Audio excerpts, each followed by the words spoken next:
One does not live on bread alone, but on every word that comes forth from the mouth of God.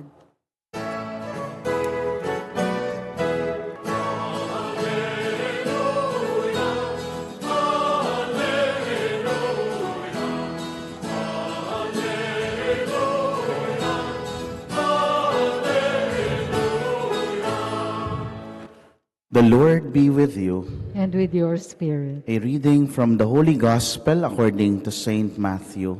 Glory to you, O Lord.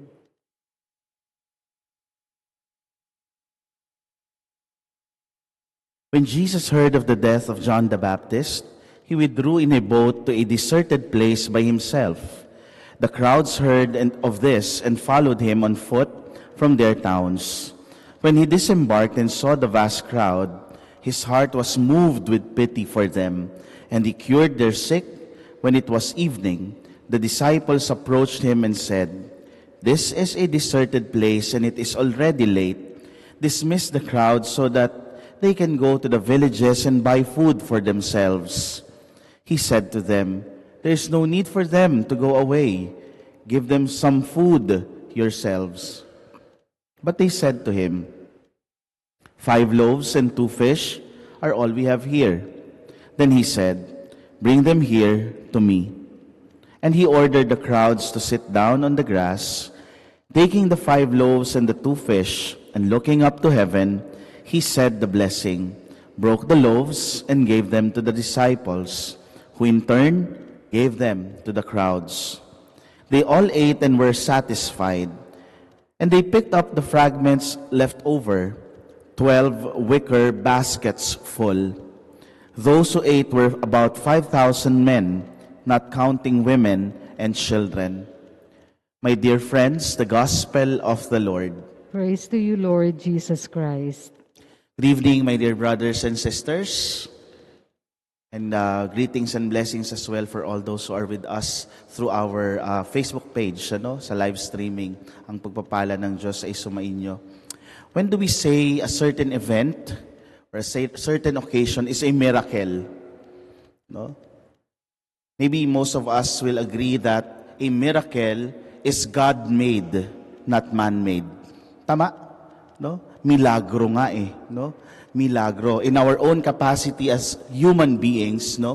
We are not creators of miracles. Because when we talk about miracles like that of miraculous healing, or miraculous multiplication of the bread, the power of God is always on top of it, di ba? So alam natin na ito ay gawa ng Diyos when we talk about miracles.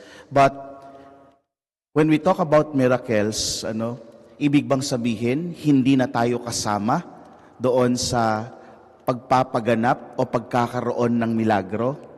Maybe that is another story, di ba? Today's readings, in the first and the gospel, tells us important lesson about how miracles in life could happen to us. Kasi kung hindi naman natin hahayaan na kilalanin at maganap ang isang milagro, hindi mo rin naman makikilala yan kahit namulat yung mata mo. Kasi hindi bukas ang iyong puso sa mga milagro na nagaganap na sa iyong buhay. My dear brothers and sisters, we all participate in these miracles of our Lord. We are participants. We are cooperators. Sapagkat, katulad ng sa unang pagbasa, it was mentioned that every day, they are receiving food from heaven, manna, ng tawagin. Pero dumating sa punto na yung blessing na nakikita nila from the first day ay naging pag-angal na. Araw-araw na lang pagkain ng tinapay, Araw-araw na lang ganito. Kumbaga, pagdating sa dulo, nagreklamo na sila. Well, human as we are, yes. Siguro naman kung araw-araw kang kakain ng burger, magsasawa ka din, Pero, on the other hand, kung titingnan mo, ito'y biyaya pa rin sa Diyos. Galing sa Diyos sapagkat ito ay pagkain. Pare-parehas man, ito'y pagkain pa din. So hindi nila nakita, hindi bukas yung kanilang kalooban para makita na milagro pa rin na sila ay pinauulanan ng Diyos ng mana. Isipin yun, no? Araw-araw no, umuulan ng pagkain sa kanila, hindi nila kailangan magtrabaho. Paano kaya sa atin ngayon mangyari yun? Ano? Araw-araw umuulan ng tinapay. Ano? Sana may flavor. Hindi, biro lang po, hindi ba? And on the other hand, ganun din halos yung nangyari sa ating ebanghelyo. Bakit? Ano? Sabi ni Jesus, sabi ng mga tao, Lord, pauwiin mo na sila. Masyado silang marami. No, hindi na natin sila kayang pakainin kasi meron lang naman tayo dito ay 5 tinapay at 2 isda. Ano sabi ng ating Panginoon? Ibigay nyo sa akin yung 5 tinapay na yan at 2 isda at paupuin nyo sila. Kayo na ang magbigay ng pagkain para sa kanila. No? So yung ibinigay sa ibang mga accounts po ng gospel, it was a child who gave the 5 loaves and 2 fishes. Pero dito, no, binigay ng mga apostol. No? Nung ibinigay nila, when they surrendered to the Lord blessed them, no, yung tinapay at ang isda, and then He multiplied it. And then He asked the apostles, sige, bigyan nyo na sila. Diba? So ibig sabihin lang, no, we are participants in the miracles of our Lord. Kasi kung aayaw tayo, kung hindi natin kikilalanin yung presensya ng mga milagro ng ating Panginoon, kahit na naglipa na yan sa paligid, yung mga milagro, hindi mo siya mapapansin, hindi mo siya makikilala. And so, my dear brothers and sisters, what can we learn from this? It is in doing a single act of goodness, it is in participating in the grace of the Lord that miracle starts to happen. Diba? Starts to be recognized.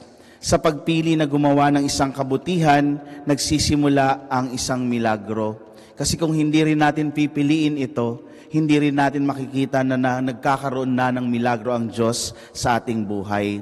And so, my dear brothers and sisters, this is a challenge for each one of us. Ano yung 5 loaves and 2 fishes natin? Ano yung pwede nating isurrender sa Diyos para mabasbasan niya at maging pamamaraan na maranasan natin ng ating kapwa, ng ating pamilya, ang milagro ng Diyos sa kanilang buhay o sa atin ding buhay? Ano yung simpleng bagay or simple act of goodness or charity na kaya nating gawin upang magsimula ang isang himala? Remember this. Miracle begins to happen and can be easily recognized if we participate and give our 5 loaves and 2 fishes. A single act of kindness, a single act of goodness. When we offer our loaves, a miracle of love happens. Whenever there are loaves, there is love, because there is God. Love provides and nourishes the beloved. The multiplication of the loaves started with the miracle of love. No? A selfless love of the child was given who responded generously to the teachings of Jesus. Thus, the multiplication of loaves was actually a miracle of love. Because in the hands of men, 5 loaves and 2 fishes are not enough. No, hindi talaga sasapat. But in the hands of our Lord Jesus, that is more than enough. After all, God initiated it all. He started to love, thus a miracle of love perpetuated. Ipinagpapatuloy natin ito sa tuwing tayo ay nakikiisa sa banal na misa. The very sacrament that Saint John Marie Vianney also honored and embraced in his own life. No? Jesus in the Eucharist. At ito ay nangyayari, yung mga milagrong ito, magiging attune tayo, magiging aware tayo kung pipiliin din nating makiisa sa mga pangyayari ng mga milagro. The celebration of the Holy Eucharist is the continuing miracle of loaves and of love of Jesus. Kaya, halinang pagsaluhan ngayon ang tinapay ng buhay. Si Jesus, ang pagmamahal ng Diyos sa atin.